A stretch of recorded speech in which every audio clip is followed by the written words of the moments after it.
Good afternoon. Welcome back to Bravo Tango Trading. I am Ryan coming to you from Denver. Today we're going to be talking about the Bollinger Bands and the Bollinger Band Score. So before we get into it, quick disclaimer. I am not a financial professional. This is not financial advice. This is for educational purposes only. Past performance does not guarantee future results. Trading involves significant risks, so consider your situation. And the strategies discussed today may not be suitable for all people. With that out of the way, what are the Bollinger Bands? So Bollinger Bands consist of a simple moving average along with an upper and lower band. So the simple moving average is in the middle. Upper and lower bands represent a number of standard deviations that the X number of days in your simple moving average has experienced. So the theory here is when the price touches or exceeds the upper band, it may indicate that the security is overbought and it's perhaps a time to go short or a time to close out a long position. When the price touches or falls below the lower band, it may indicate the security is oversold, so it's possibly a time to go long or to exit a short position. The Bollinger Band score. So what I'm doing here is I'm taking the stock's price and comparing it to the upper and lower band. So a score of 100 indicates that the price is touching the upper band, it's exactly at it. A score of 0 indicates the price is touching the lower band. Unlike other indicators, the Bollinger Band score, the price can skyrocket or fall pretty drastically, so it's possible that the price falls outside of the bands and we end up with a score of 150 or of negative 50, indicating just extreme movement over the time frame that we're looking at. So here we're looking at Urban Outfitters. At the top here we've got the Bollinger Bands plotted out against the price action. We're looking back 1 year. So chart configurations, we've got a 1 year time frame. Simple moving average, we're using a pretty short one, so this is pretty aggressive with only a 4-day moving average. And the standard deviation, we're looking at 3 standard deviations. So we want to see pretty significant price action. And then the backtest configuration. So as you can see down here, this is the actual score as it bounces around with the price action. So it never actually gets to 100 or to 0. So the sweet spot seems to be if it's around 70 or if it's down here around the 30-ish, 35.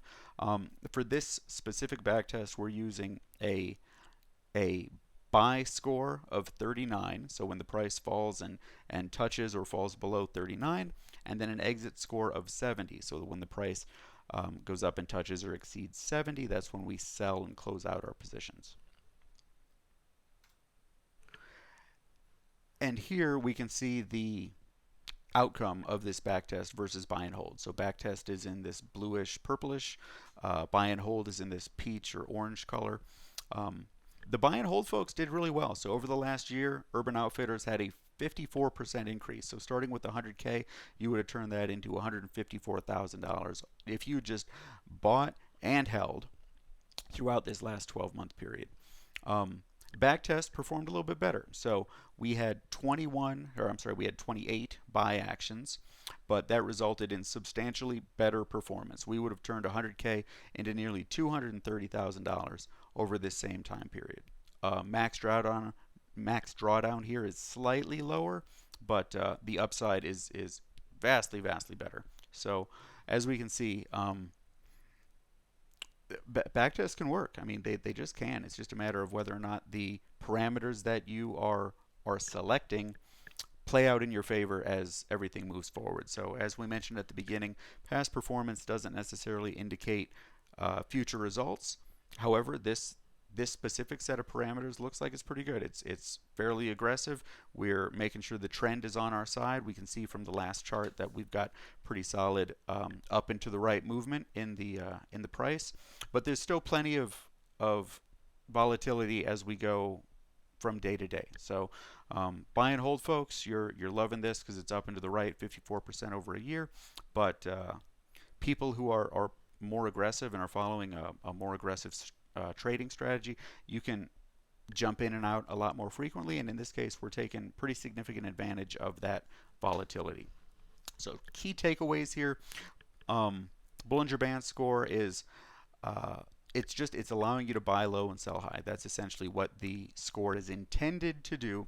It's by no means a guarantee. If we were to look at all of the details of the backtest results, I'm sure that there are certain trades in there that didn't play out in our favor, but overall, it did exceptionally well. So, as mentioned, ensure that the underlying trend is in your favor. So going long in an up market, going short in a downward market, not going long in a downward market, not going short in an upward market.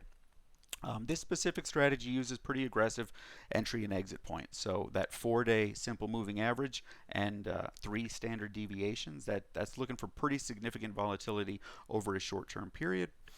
And you might say that this one stock had 28 buy actions, which means it would have had another 28 sell actions throughout that same period. So that's quite a lot of trading, which is why here at Bravo Tango, what we want to do is we want to automate all of that. So we've got computers on our side running the backtest. We run thousands of backtests, probably 10, 20,000 backtests a day. We've got a bunch of algorithms that help to ensure that the backtests that we're using to derive our signals are ideally the best of what we have, and that they work in a bunch of different scenarios. And we're making sure that the trend is on our side. So we're giving long signals for uptrending stocks, short signals for short trending stocks, and automating as much as possible. So that is still a work in progress, but trading automation coming soon. So that's it today for Bollinger Bands, Bollinger Band Score. Be sure to like and subscribe. Hop onto the website, BravoTangoTrading.com. Be sure to join there, check it out, click around, do some back tests, and excited to have you as a part of the community. Thanks. Have a great afternoon.